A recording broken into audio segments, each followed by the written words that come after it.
play? I mean, this is kind of what you build to. I mean, do you feel like the team has that sense that, hey, this is where the games become, like you said last week, every game's important, but some do hold more significance than others? In regards to championships and postseason play, absolutely.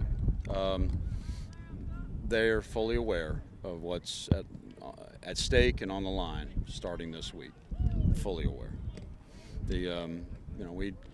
We had a good game against them last year at home. First time since we've played them in the 4 years that we've played them where we kind of got away from them.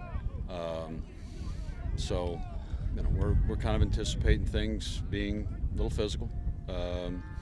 Probably going to get a little chippy, if I had to guess. But it's conference week. And the fact that they're 2 hours away, and you, as you said, a lot of the games in the history of the series have been pretty competitive, regardless of the records. Mm-hmm. There is a little bit of rivalry aspect to it. There is. We're similar institutions, at least in adoption, in the establishment of the two schools, based as church-based schools, or established as church-based schools.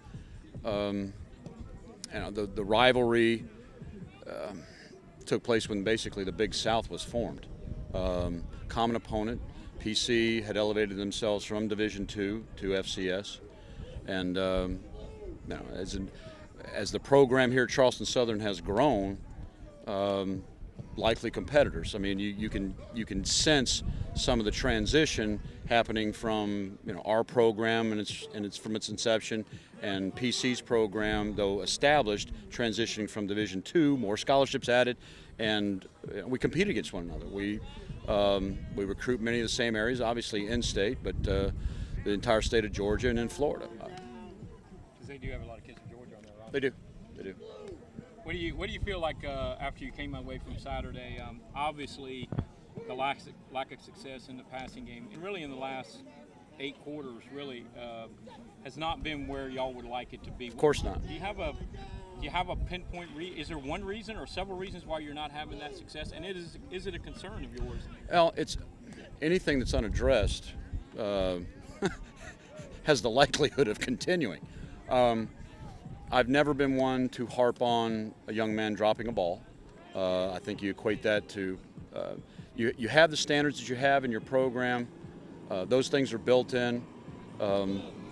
Harping on it the day of a game instead of challenging a young man and expecting more of him, but being positive and supportive in regards to be who you are. I think is a negative. For the wrong type of individual, has a chance of festering and creating a worse problem. We dropped 4 balls in the first 7 thrown. All right, a couple of balls. We need to make better throws. We're not throwing the ball as well as we should right now.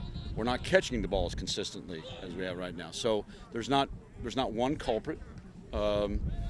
We just need to do our work out here and gain confidence through repetition and practice, like we've always done. But no, that can't continue. Heck no.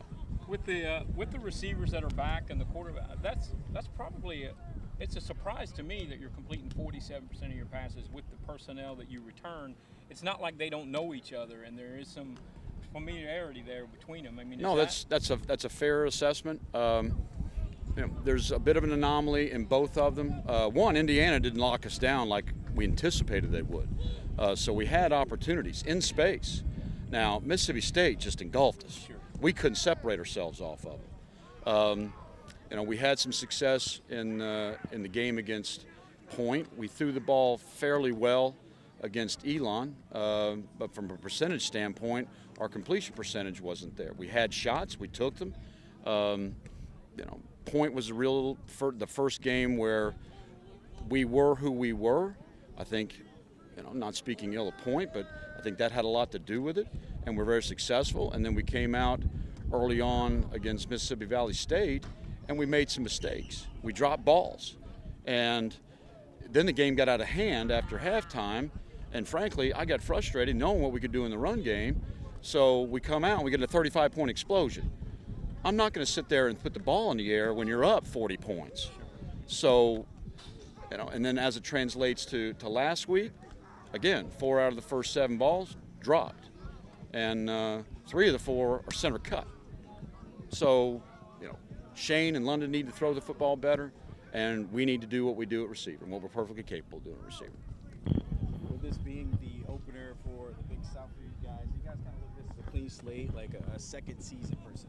No, it's all the same. I mean, we're all subject. Season's a barometer for everybody. For us as players, as coaches, as everybody. So it's a continuation. We know, regardless of what happened in the first 4 or 5 ball games of the year, we got to go do what we got to do in conference and make the run we need to make, just like everybody else. It's one of the things I love about the Big South is they still backload the schedule with conference games. So every week matters. Every single week matters. And then anything you guys take away from, the IU game that you can apply throughout the rest of the season?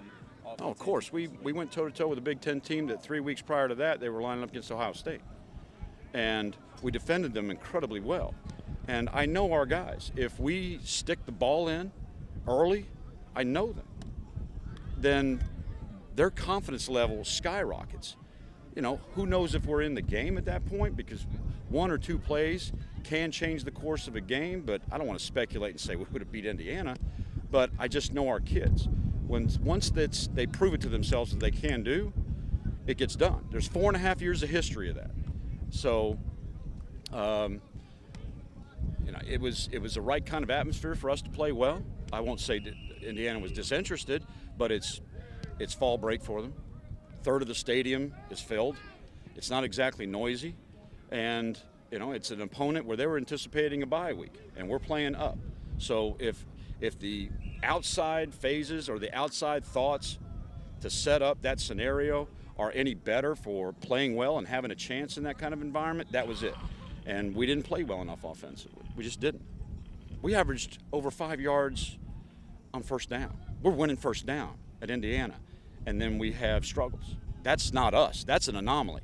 That really is. That's not us. So, of course there's positives to take, but we got to finish the deal. As far as PC goes, obviously Coach Spandler's first year as head coach, but he's been there as a defensive coordinator.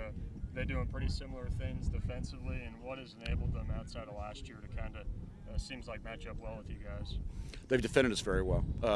Tommy's a good football coach, and he understands enough about what we do to match numbers and put himself in sound structures.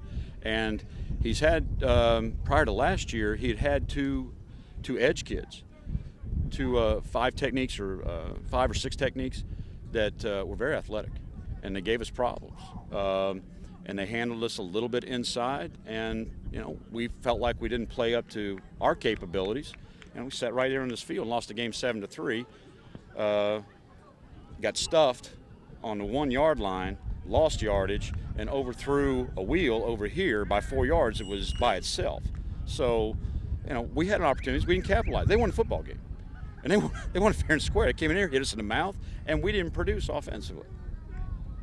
And then going up to PC, you faced the #1 rusher in the conference, freshman running back. Mm-hmm. Defense, you always hung your hat on that. Anything you guys might change your game plan for him? No, we've defended good backs. We've faced an SEC back, we faced a Big Ten back, we faced a young man at Elon that they kind of found and has been incredibly productive. We got to defend who comes out there. We're going to be who we are.